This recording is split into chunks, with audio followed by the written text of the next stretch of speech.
ఆరోగ్యవంతమైన వాతావరణంలో తయారు చేయబడిన కమ్మని ఊరగాయలు, పొడులు, వడియాలు మరియు అప్పడాలు Jandhyala foods. Welcome to Suman TV. దేశ ప్రజలకు వాతావరణ శాఖ శుభవార్త చెప్పింది.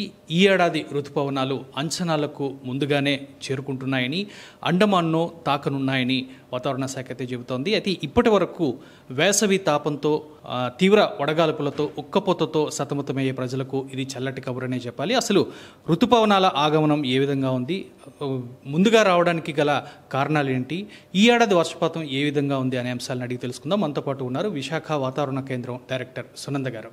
మేడం, ఋతుపవనాలు ఈ ఏడాది కొంచెం ముందుగానే వస్తున్నాయని చెప్పి ఇప్పటికే వాతావరణ శాఖ ప్రకటించడం జరిగింది. రావడానికి గల కారణాలు ఏంటి, ఆ అనుకూల పరిస్థితులు ఏ విధంగా ఉన్నాయి? ఫేవరబుల్గానే ఉన్నాయి. నైరుతి ఋతుపవనాలు రావడానికి అన్ని అనుకూలంగా ఉన్నాయి. కాబట్టి ఈ సంవత్సరము 19th కల్లా ఈ యొక్క అండమాన్ సముద్రం మీదుగా గాలులు వీచే అవకాశం అయితే ఉంది. డ్యూ కోర్స్లో టైం టు టైం ఇంకా ముందుకి ప్రొసీడ్ అవుతూ చివరికి మన కేరళని తాకే అవకాశం అయితే ఉంది. అంటే టైంలో అన్నీ ఫేవరబుల్గా ఉంటే టైంలో ఈ మనకి ఋతుపవనాలు రీచ్ అవ్వడానికి అవకాశం ఉంది. జూన్ 1st కేరళని తాకే అవకాశం అన్నీ ఫేవరబుల్గా ఉంటాయి.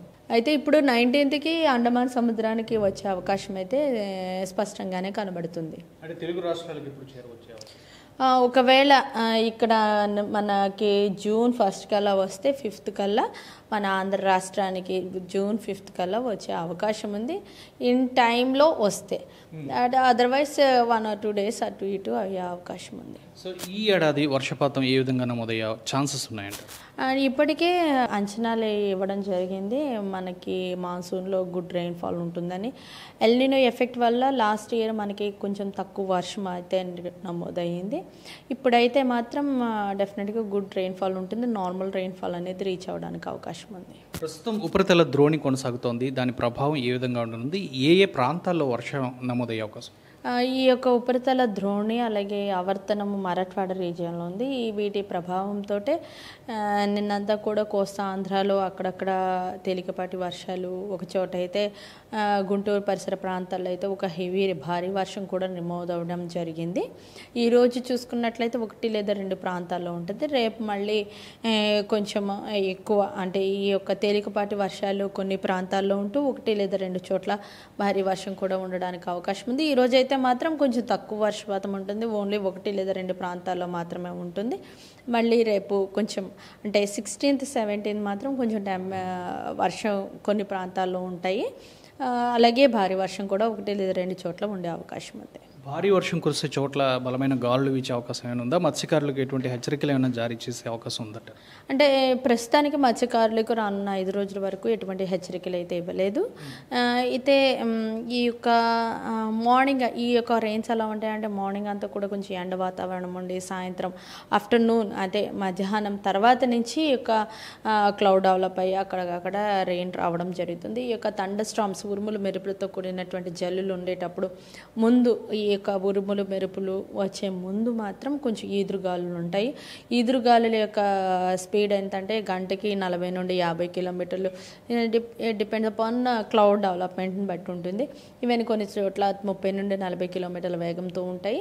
అలాగే రెయిన్ కూడా మోడరేట్, తేలిక నుంచి మోస్తరు వర్షం కూడా నమోదవడానికి ఉంటుంది. ఇంటెన్స్ క్లౌడ్ కనుక ఉన్నట్లయితే ఈవెన్ భారీ వర్షం కూడా రావడానికి అవకాశం ఉంటుంది. అంటే ఈ యొక్క సమాచారం ఎప్పుడు ఎక్కడ రెయిన్ఫాల్ పడుతుంది అనేది మాత్రం మా వెబ్సైట్లో ఎప్పటికప్పుడు ప్రతి 3 గంటలకు ఒకసారి మనము అప్డేట్ చేస్తున్నాము. ఈ యొక్క సమాచారాన్ని మీరు అక్కడ తీసుకోవచ్చు. Orange colour, red colour or yellow colour, ఈ కలర్ కోడ్స్తో కూడా మనం ఇస్తున్నాము. సో దాన్ని బట్టి మనం రెడ్ కలర్ అయితే మాత్రం సివియర్గా ఉంటుందని అర్థం చేసుకోవాలి. అదే ఆరెంజ్ అయితే కనుక కొంచెం జాగ్రత్తగా ఉండాలి. ఎల్లో కూడా జాగ్రత్తగానే ఉండాలి. అంటే ఎల్లో అనేది తక్కువ, ఆరెంజ్ కొంచెం ఎక్కువ. సివియర్ అంటే మాత్రం చాలా కొంచెం డేంజరస్ అనమాట. సో ఈ కలర్ కోడ్ని బట్టి కూడా మనము ఏ సిచ్యువేషన్లో ఉన్నామో మన వెబ్సైట్లో mawsam.imd.gov.in ఈ వెబ్సైట్లో ఎప్పుడు అందుబాటులో ఉంటాయి. సిటీ నౌకాస్ట్ ఉంటుంది, అలాగే డిస్ట్రిక్ట్ నౌకాస్ట్ ఉంటుంది.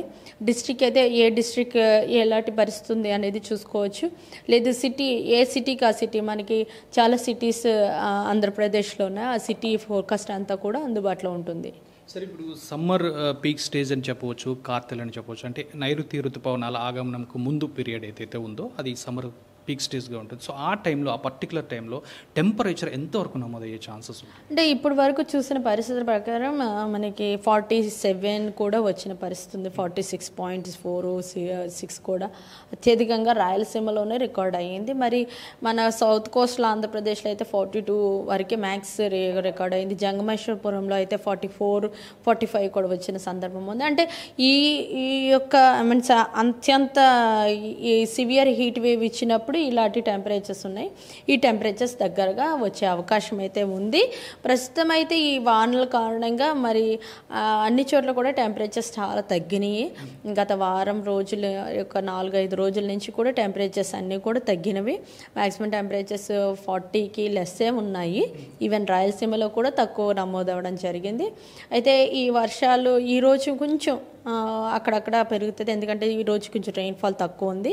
మళ్ళీ రేపు కొంచెం రెయిన్ఫాల్ ఉంటుంది కనుక కొంచెం నార్త్ కోస్ట్లో ఆంధ్రప్రదేశ్లో ఆల్మోస్ట్ తక్కువగానే ఉన్నాయి. సౌత్ కోస్ట్లో కూడా చాలా వరకు ప్రాంతాల్లో తగ్గినవి.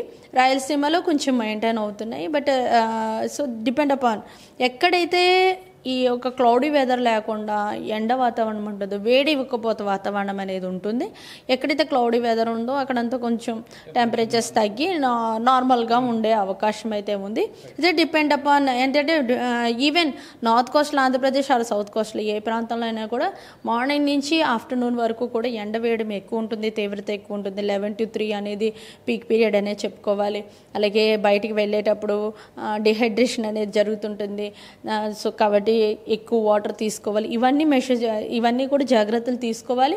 ఎక్కడైతే క్లౌడింగ్ ఉందో అక్కడ కొంచెం బాగుంటుంది, నో డౌట్. అలాగే ఎక్కడైతే క్లౌడీ వెదర్ ఉందో, ఉరుములు మెరుపులతో కూడినటువంటి జల్లులు ఉంటాయో అక్కడ కూడా జాగ్రత్తగానే ఉండాలి. ఎందుకంటే ముందు ఈదురుగాలులు ఉంటాయి. ఈ ఈదురుగాలుల యొక్క వేగంతో ఈవెన్ పెండాల్స్ కానీ లేకపోతే రేక్ షేడ్స్ కానీ ఇవన్నీ కూడా కొంచెం ఎగురుతున్న పరిస్థితి, ఈవెన్ స్మాల్ బ్రాంచెస్ విరిగి పడటం లాంటివి కూడా ఉంటాయి. చెట్ల క్రింద అసలు వెళ్ళరాదు. ఎందుకంటే చెట్ల క్రింద ఏ వీక్ బ్రాంచ్ ఉన్నా కూడా హై విండ్ వస్తున్నప్పుడు డెఫినెట్గా విరిగి పడిపోవడం అనేది ఉంటుంది కనుక సో ఇట్లాంటి జాగ్రత్తలు అయితే తీసుకోవాలి. ఈ జాగ్రత్తలు ఎలా తీసుకోవాలి అంటే ఇవి ప్రతి 3 గంటలకి మన పరిసర ప్రాంతాల్లో ఎట్లాంటి వెదర్ ఉంటే అప్డేట్ చేస్తున్నాం కాబట్టి మీరు మౌసమ్ యాప్ని కూడా చూసి తెలుసుకోవచ్చు. సో ఇది అంటే సమ్మర్ పీక్ స్టేజ్లో ఉన్నప్పుడు మ్యాక్సిమం 46 వరకు 47 వరకు ఉష్ణోగ్రతలు నమోదయ్యే ఛాన్సెస్ ఉన్నాయని చెప్తున్నారు. అలాగే ఈ ఏడాది ఋతుపవనాలు అనుకున్న అంచనాల కంటే కొంచెం ముందుగా రావటం ఒక విధంగా చాలా హ్యాపీ న్యూస్ అనే చెప్పాలి. సో ఈ ఏవైతే ఋతుపవనాలు, నైరుతి ఋతుపవనాలు ఉన్నాయో అవి ఈ ఏడాది త్వరగా రానున్నాయని, ఆశాజనకంగా వర్షపాతం అయితే నమోదయ్యే ఛాన్సెస్ ఉన్నాయని వాతావరణ కేంద్రం అధికారులు అయితే తెలియజేస్తున్నారు. వీడియో జర్నలిస్ట్ ప్రసాద్తో శ్రీనివాస్, సుమన్ టీవీ, వైజాగ్ నుంచి. సుమన్ టీవీలో మీ పర్సనల్ అండ్ బిజినెస్ ప్రమోషన్స్ కోసం కింది నెంబర్కి కాంటాక్ట్ చేయండి.